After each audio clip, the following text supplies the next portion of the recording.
বর্তমান সময়ে জনপ্রিয় কমেডি জুটি মোশাররফ করিম ও জুই।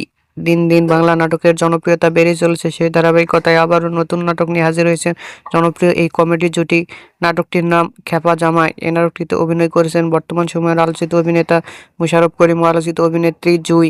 এই নাটকটি রচনা ও পরিচালনা করেন তাইফুর জাহান আশিক। নাটকটি খুব শীঘ্রই স্কাই ড্রামার ইউটিউব চ্যানেলে প্রকাশিত হবে। আপনারা দেখতে চাইলে অবশ্যই স্কাই ড্রামার ইউটিউব চ্যানেলে চোখ রাখুন এবং নিয়মিত নতুন নতুন নাটকের আপডেট পেতে হলে অবশ্যই চ্যানেলটিকে সাবস্ক্রাইব করে রাখুন। পরবর্তী ভিডিওর জন্য অপেক্ষা করুন।